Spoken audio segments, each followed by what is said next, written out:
À tous de DDO, attention pour les décomptes finales. 10, 9, 8, 7, 6, 5, 4, 3, 2, 1, top. Allumage Vulcain. Allumage EAP, décollage.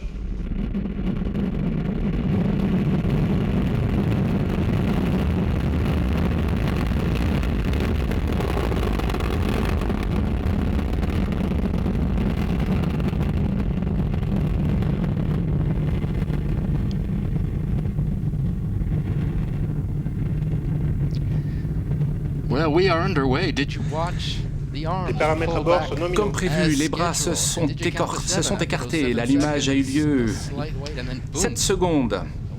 Et puis, Ariane a entamé sa mission, décoller de Kourou dans un son et lumière à l'heure prévue, 18h34, exactement avec ses deux passagers, Arabsat 6B, connu également sous le nom de Badr 7, et GSAT 15. Les boosters fournissent plus de 90% de la poussée, permettant au lanceur de poursuivre sa trajectoire à une vitesse toujours plus élevée. Au décollage, Ariane pèse près de 780 tonnes, principalement le carburant. Elle brûle 2 tonnes de carburant par seconde. Le programme lui est désormais dicté par le calculateur de bord, notamment la séparation des étages et des satellites. On y viendra dans quelques instants. Nous sommes dans la première phase sur 4 phases au total. Les 3 premières sont propulsées, mais pas la dernière. Nous y reviendrons en détail. Le moteur Vulcain et les 2 boosters assurent la poussée. Les boosters vont brûler leur carburant en un peu moins de 2 minutes 30 avant d'être largués. Nous entendrons d'ailleurs l'annonce faite par le DDO à cet effet. C'est un moment important. Pour l'instant, tout se passe bien. À bord, nous venons de l'entendre. Ariane se dirige vers l'est, au-dessus de l'Atlantique. La décision de construire le centre spatial en Guyane date de 1960. La France a choisi la Guyane notamment pour sa proximité avec l'océan, tout simplement afin d'effectuer des lancements au-dessus de zones non habitées. En bas de l'écran, la vitesse et l'altitude. La vitesse au moment de l'injection sera d'environ 9 km par seconde et l'altitude d'environ 1000 km pour le premier passager Arabsat. Donc surveillez bien ces chiffres. Séparation. Nous venons D'accélération. d'avoir confirmation de la séparation des boosters, vous les voyez. À l'heure prévue donc, voilà à quoi cela ressemble. Vous voyez le booster à droite, le deuxième est hors écran.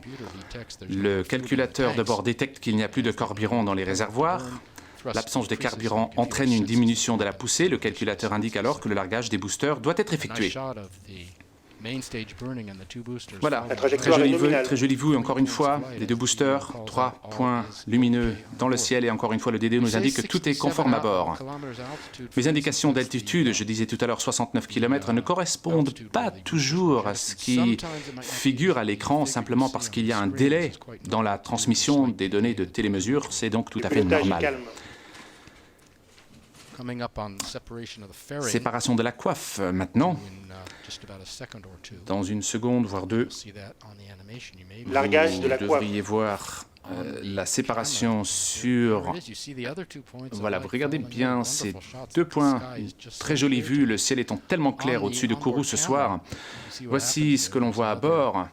Cette fois-ci, c'est la séparation de la coiffe. L'autre moitié est sur la droite de l'écran, hors écran. La séparation est assurée par 2 systèmes pyrotechniques, un système horizontal, l'autre vertical, qui produisent une explosion contrôlée.